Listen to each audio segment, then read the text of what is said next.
Ce mercredi 29 janvier 2025 à 12 h, la salle de lecture de la bibliothèque américaine de l'Université générale Lansana Conté de Sonfonia a servi de cadre pour la cérémonie de dédicace de l'ouvrage intitulé « Le jour où nous fûmes excisés » du Dr Jalikatou Diallo. On prépare à cette cérémonie de présentation la coordinatrice du système des Nations Unies en Guinée, le représentant de l'UNFPA, les membres du gouvernement, les anciens ministres, le recteur de l'Université générale Lansana Conté, les écrivains de Guinée et autres invités distingués qui ont, les unes après les autres, dit leurs témoignages de soutien, de reconnaissance et de détermination dans la lutte contre la mutilation génitale féminine. Le jour où nous fûmes excisés est un récit qui relate les faits vécus par l'autrice, Dr Jalikatou Diallo.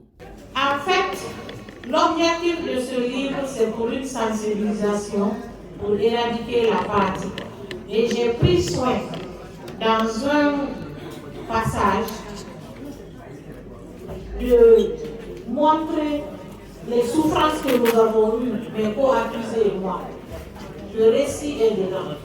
Ce que nous avons vécu à court terme, à moyen et à long terme, pratiquement ce que moi j'ai vécu. Et je suis sûre que c'est ce que vivent des millions de femmes, les 230 millions de femmes à travers le monde qui ont subi l'excision.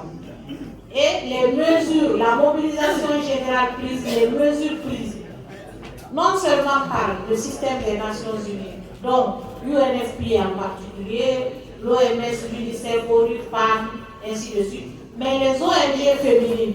C'est pourquoi j'ai félicité nos aînés de cette étape qui ont été les premières à sonner le top 5 pour essayer d'inverser la tendance. Et fort heureusement, Dr Mariama Diallo a relaté, elle a ajouté certaines personnalités dont on est fier à cause de leur masculinité positive, notamment le général Lansana Conté, les religieux comme le cardinal Robert Sarah et le ministre des Affaires religieuses d'alors, Elal Salou Silla, ainsi de suite, le doyen Abdourahmane Ba, qui était ministre des Affaires religieuses.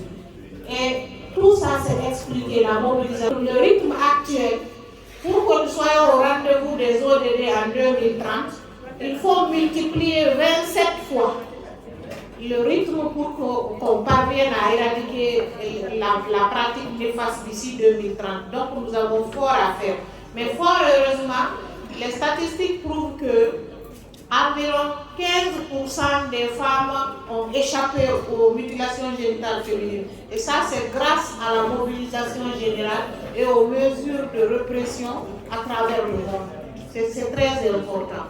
Et à tout le monde, je demanderai une synergie d'action pour que vraiment, à tout moment, on le ressasse, surtout les journalistes dans les émissions. Et il faut avoir le courage de dire la vérité. Je rejoins ce tapage qui nous dit que le courage de dire la vérité est un risque permanent qu'il faut accepter d'assumer.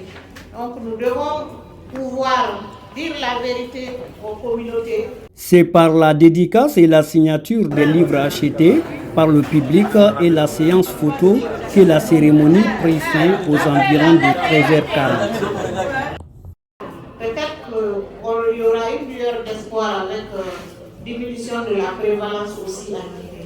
Et je vous remercie. Je remercie tout le monde, tout ce beau monde qui a fait le déplacement. Mes tontons, mes tantes, les grandes personnalités de ce pays. Je me suis retrouvée avec tout l'intelligentsia et ça me réconforte. Aujourd'hui, j'ai eu finalement l'exutoire. J'ai brisé le silence et aussi j'ai compris que c'est-à-dire toutes les personnalités ici présentes sont contre cette pratique. C'est pourquoi le déplacement a été à la hauteur de l'État. Je vous remercie.